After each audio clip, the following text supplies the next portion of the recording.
Hey viewers, welcome to another Iron Cross World War II battle report. Operation Varsity and the airborne are holding the bridge. Okay, so this is the scenario. The bridge is the key objective. The airborne are holding the bridge at all costs. They've got to hold it for 6 turns, and let's say there'll be some reinforcements will arrive then, and they'll be okay. But they've got to hold the bridge for 6 turns against an overwhelming German force. So we'll have a look at the British force first, and then have a look at the Germans. Using my old 20mm collection, so I do have a anti-tank gun here set up to cover the bridge. Then you advance down the main road to the bridge. There's an infantry section just across the river in the woods. But the Germans have a camp group coming down that road, so these guys will probably have to get up into the house with their Piat or something. We do have another unit up in the building here. So there's another unit up in the building there overlooking the bridge. So there's one in there. I think the HQ section is up in here overlooking the bridge as well. There's a mortar down the back here. There's a jeep if we ever need it to get out of here quickly. And there's another unit in the woods there just across the bridge. Okay, so I'll try and highlight those areas. The main objective is to hold that bridge at all costs. So, okay, so the British are concentrated in this area around these buildings and trying to hold the bridge against the German attack. As you can see, the Germans are coming from multiple directions. Okay, so there's the British airborne list. So there's only 4 infantry sections. One of them's the HQ. They're armed with Piats, so they've got some anti-tank support, a mortar and a 6-pounder. And then I've also have some air support, which I'm just testing out my air support rules. They've got a Typhoon, which can be called in, so we'll see how that works as the game progresses. So very small force, very elite, and they'll get some extra command tokens, but we'll see if that's going to help. Okay, have a look at the German forces. They've got 4 infantry sections. Behind them is the command section. And they also have a heavy machine gun as support. They also have an 88. That's their anti-aircraft defense against the Typhoon. So the British will have to take out the 88 before they can call in the Typhoon safely. Okay, and then they've also got a couple of Panzer IVs, and then they've got a King Tiger and a 222 Scout car. So some nasty German armour. So the Typhoon will have its work cut out for it, but we've got to get rid of that 88 and plus the infantry support. Okay, so the purpose of this battle is just for a bit of solo fun over the Christmas holidays here, while my gaming partner is off diving in Queensland. So I'm going to be testing out my artificial intelligence. So the artificial intelligence will take on the persona of von Waldenberg. He will be the commanding the Germans. And the AI looks something like this. So when I decide what unit's going to activate, there's a couple of modifiers that I have here. Whether they're closer to the enemy or in cover or whatever. And there's 3 types of personalities: aggressive, defensive, and unpredictable. So von Waldenberg, his main aggressive orders will be to take the bridge. So most of the time the units will be rolling on the aggressive table. But the infantry are unreliable. We don't know what sort of quality they are. So the infantry will be all unpredictable. So we don't know what they're going to do. So we'll see what happens. So I'll just make a logical choice about when the Germans will react and which unit will be doing the reacting. The AI has some advantages that they will always interrupt on a 3+, so they can react on a 3+, regardless of modifiers, and then I can choose which unit they're going to react with.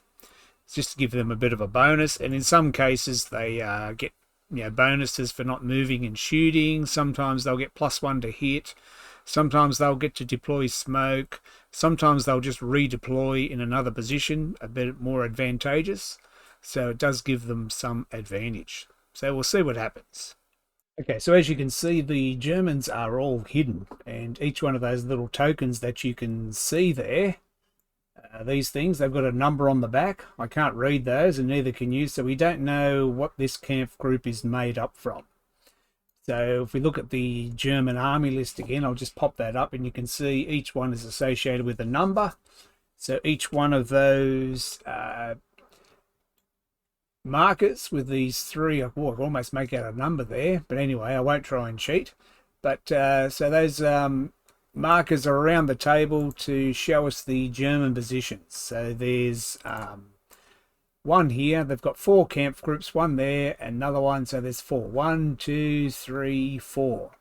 The British are deployed here. We don't know what's coming, so it'll be interesting for me when we spot and be able to see where each unit has been deployed. So that's my little fog of war and the spotting cards and so on, just to make it a bit more interesting for myself. Okay, just to show you a spotting example here. So we have a German camp group here, which is a bunch of hidden markers, 3 in a little camp group there. And they're declaring an action. They're going to move into the woods here. Now over here you can see I have some British paras behind the hedge here. They are actually represented by a hidden token as well. I've got them on the table because I know they're there. But when this unit moves, so anytime a unit moves in hidden status, then the enemy can draw a spotting card to see if they spot them. So they could say, okay, we're going to try and spot the camp group. We're going to say we're going to look at them just as they're going into the woods, so they'll be in the open as they move into the woods. So then they'll draw a card. So they draw a card from the deck, and let's say they drew this one, and this one says Private Schultz stumbles, open ground spotted. So that camp group would be spotted. So then they would place that camp group down. When you move, you can also move and spot. So spotting can be an action. So they would draw a card when they got into the best position. So looking at the British and their veterans. Infantry, if they're open ground, they would have been spotted, but they're obscured. So that unit there remains hidden and they can't be shot at. But they've spotted the enemy moving into the woods. So it's just a simple spotting system. Okay, so I'm experimenting with the spotting rules and the camp group rules and so on, and the artificial intelligence, and I'm also experimenting with some air support. So basically I know that's a hurricane model, but it's proxying as a typhoon. So the typhoon can come on as a reserve from turn 2. It'll cost you a command token to bring it on, a command token to fire with it, and then next turn it must fly off, so it'll cost you a command token to fly it off. When it comes on, the enemy can react with their anti-aircraft guns as normal, so they can shoot at it, try and knock it down. So we'll see how that works. Just a bit of fun. Okay, so looking at the British Army list, by my count, they have 6 elite units. So if they roll 6 dice on a 6, they get an extra command token, and they're going to need them. And they get 2 extra. Okay, Captain Pip Willow reporting. Well, looks like Jerry's on the move. I can see there's some activity on the main road, and they're moving up the other road as well. So good luck. Over and out from Captain Pip Willow. Okay, well, thank you, Captain Pip Willow, for the recon. Turn 1, and von Waldenberg will be taking command. He's going to take this many actions, +1, so D3 +1. So he's going to take a full 4 actions. So he's going to take 4 actions before he voluntarily hands the initiative over, unless the British interrupt. So first of all, they're going to move, that camp group is going to move into the woods. So before they move into the woods, the British are going to try and spot them. And they are veterans, but if they're in open ground, they stay hidden if they're over 10 inches away. And they're more than 10 inches away, so they stay hidden. Okay, so that was their first activation. They have 3 left. So the next one, they're just going to move another camp group up. So this one will come down the road, but they will be, yeah, there's a little spot where they're in the open. So the British will try and spot them as they move down the road there. And the British draw a smoke haze. So the unit is spotted, but they have deployed smoke. So due to the smoke and confusion, they're spotted, and we'll see what they are, but then they get some smoke cover. Okay, so the British have spotted the Germans in the woods here. So I'll just reveal the first token, and that'll be the one that gets the token, number 44. Now, well, it makes sense that number 44 was the King Tiger. Pretty hard not to miss, so that sort of worked out. The next token, so this one is number 78, so have a look on the list. That 78 is an infantry detachment, so I'll just place those guys. They'll be in the woods there with some cover. And the third one is number 85. So 85 is the command squad, and I'll just stick those back there behind the tank, keeping them safe. All right, so that camp group has been spotted. Okay, so the second action for the camp group would be to try and spot those British there. They've drawn a card which is covering fire. Obscured, spotted if within 15. If they're within 20, they're spotted in open ground. If they're within 15, they are spotted, and they're pretty close. And so these guys, yes, are now spotted, so they lose their hidden status.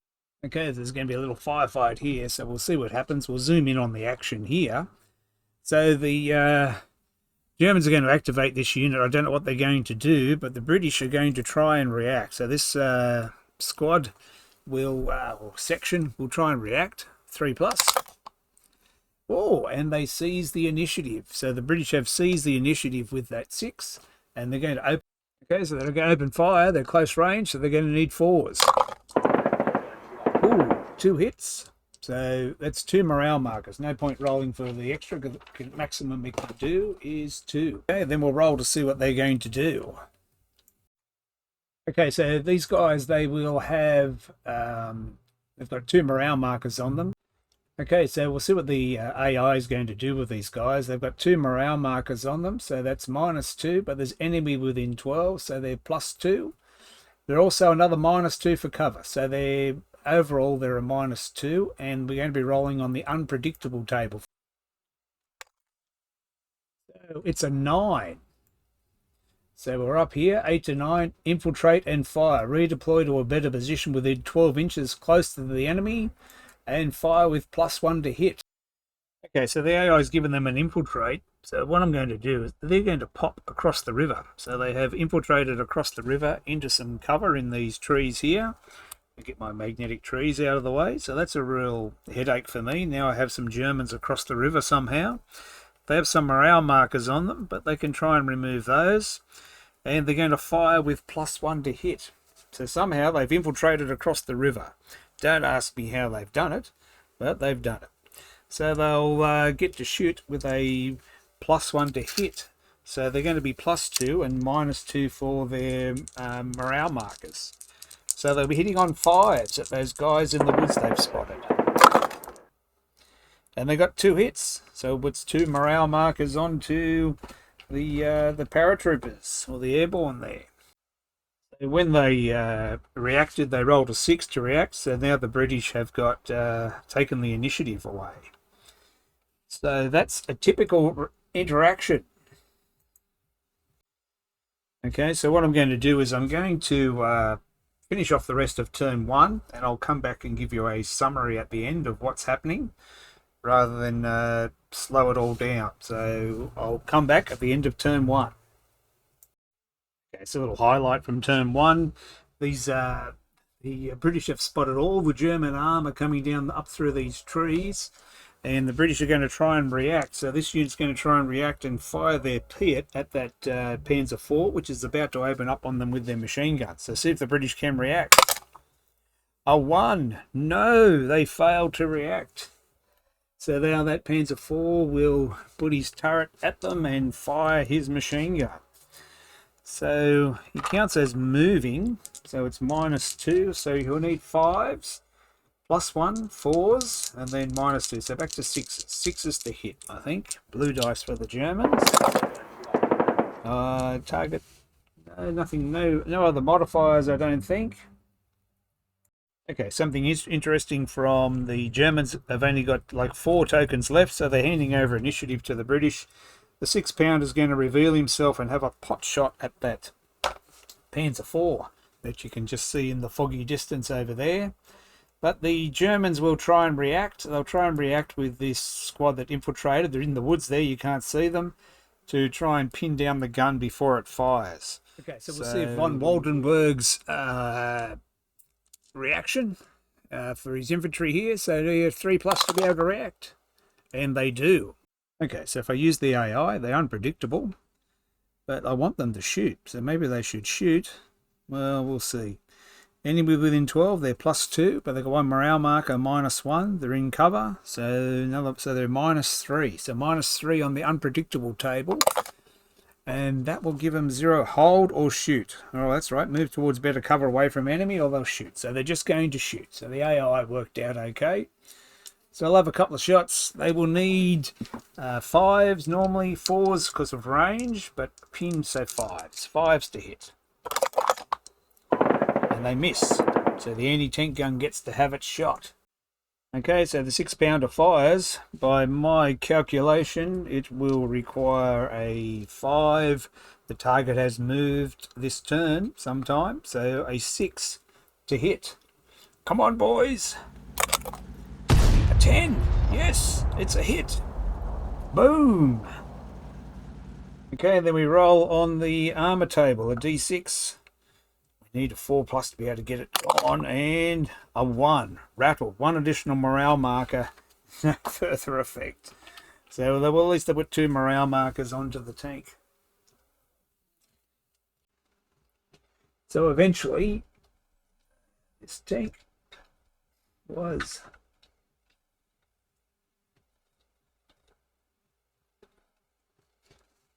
destroyed.